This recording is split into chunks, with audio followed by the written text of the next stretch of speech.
the lack of a compass register of rows, whatever, on any of the old photos or maps of the site really limit us. If we were looking diagonally across an open area or straight downstream, would make it a lot easier to match the topography here that we know hasn't changed. So the maps don't have north, south, east, or west on them. So all you have is the shape, so you have to guess and see what fits. Right. All the diagrams or notes seem to make prominent note of the creek at the time, but that's maybe the least constant variable. It's generally north looking, north and east, from what I understand. Yeah. But you have to put the diagrams of the film into the film site, then it would lie sideways. Exactly. But in the books, they're all presented vertically, as if Patterson were viewing like right across northward. But that's not. That's just because all they cared about was the distances inside the film, not the orientation of the site. So Patterson's fumbling with his camera trying to get it out. Meanwhile, the creature has already retreated back into here, which you can see here. Right. He starts filming there, and he gets that first shot of her way back into the sandbar already. Quite a ways away from the creek before he even starts filming her. I mean, he's down here, he's running across the creek at some point. So now we're approaching the part where Murphy believes it is? Well, I believe so. I think there's a picture of him standing right here, looking up the gulch.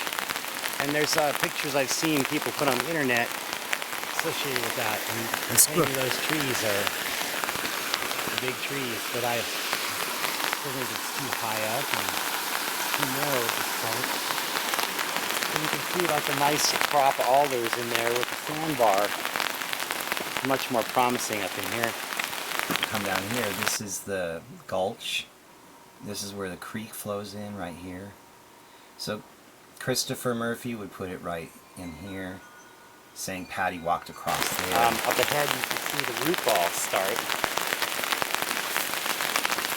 So Murphy's side is missing a sandbar, you said? Well, I believe he thinks this is the sandbar, but I don't know how it would leave that tree as the centerpiece of the film. There's not enough space to get back in here. And there's a really steep hillside, which you don't really see at the very beginning of the film. No, you don't. Shadows behind some brush, and it looks pretty flat in, like more like this. You can see a creature walking up towards that kind of growth. And then appearing at the back where those big trees are. With those in the background. And suddenly here you've got a wide open bend in the creek, which looks really a lot like what Gimlin described. But it puts the creek on the right side, doesn't it? Well, that's an issue. There's two courses of the creek right here. And, it splits? From what people have said, it used to flow up into the bank more on the south side here. But it's now running in two courses, more on, you can see right there, they conflate right there. More up in here, having taken out, in some people's opinion, that whole bank of the sandbar that was where the creature walked, is now the creek. And it's totally plausible if you look at what's up ahead. I got my trusty umbrella. I'm standing in the middle of Bluff Creek. Take a look at the sites. We've gone through two of them so far. We're heading to two more up the top. So far, they don't quite fit the bill how we like them to, but we still got time. It's raining like heck right now. You can see. What's this again? What's this blue thing? This is the marker where the National Geographic film team landed their helicopter. Right. Bottom of the gulch on this gravel bar, and see that tree right there? Right, that's a bigger tree. That is a tree that Christopher Murphy thinks is the big tree, which would place the film considerably downstream. You know, because he's looking number of yards downstream from where others have been looking. But that is a nice looking old fir. It's a good size one. It also sitting down on the edge of the gravel bar right where it should be in the film, but if you go past here, there's a bottleneck in the creek to the left of that tree, which doesn't seem to give it enough space for Patty to have walked all of that distance until you get to the middle of the film, where the big tree is seen in the background and she looks back at you. Right. Green's copy of the film. Screen catches from John Green's copy of the film. That was shown on the X Creatures documentary. So this one right here that has that big old tree right on the gravel bar, which theoretically speaking, this gravel bar should be 8 to 12 feet lower. Well, But maybe not the stuff on the edges, if that's still... The area where you see by where Patty is walking could very well still be there, but all of this has been eroded back out. would be washed down. Correct. All the stuff. And then they scanned all in through here, thinking this was the film site.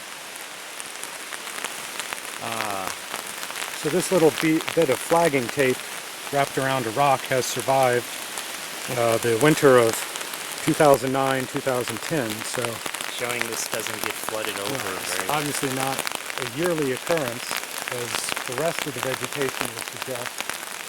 And of course, we can positively ID our location on the topo map, because that is the drainage of the creek we crossed. The culvert? Yes, the culvert, the actual culvert, not the one that they had cut. This is where the heavy equipment was parked. So we're right in here. And we're heading for the bowling alley. That would be this area where it starts to go almost due north. Got it. Now, Rene de Hinden's X, according to Daniel Perez, is right at that bump. That's where the film was shot. Now, I don't know where the trackway is supposed to have started. Maybe here, maybe it started there.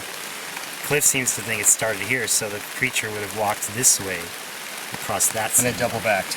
But I tend to think it might have started here. The sighting after the Big Bend. They came around here, the root balls, saw the creature right in here. She cuts up. You see this like part of the creek going up in maybe the beginning frames, maybe not. But that's a plausible trackway across there.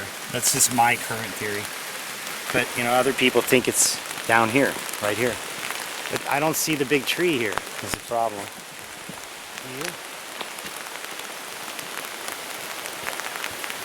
So the big trees are back further and very high up. And all of this is almost certainly under 43 years old. And we're on a bend in the river. That's one of the But we're criteria, on a wasn't bend it? in the Big river. bend. Yeah. And you can see where the creek flowed. This was where the creek was flowing back in '67, supposedly. Yeah, a little more on that side, and it is easy to see that there is still a flow there now. I see we have root balls And here. we have root balls. Yeah, here's a whole... And Because- the road cut is right back in there. What we think is an old road cut, just past that big mound of Yeah, erosion. it's going back along this way, and then crossing over here and continuing on, sort of cutting out this almost oxbow, you could call it. What's really, Cutting across that. the thing about rivers is really consistent is it puts old debris on the outside of a turn, and here we go. That's not going to change. As long as the river turns, old debris is going to end up there. So that makes perfect sense for the debris pile. It's blocked it enough to cause this bifurcation of the creek right here. Okay. According to like Murphy and all, that's where the sandbar of the film site is. Now there's a creek flowing through it, eroding it all down. See up that level, the bank about 5 feet, 6 feet there. That would be the level of the sandbar.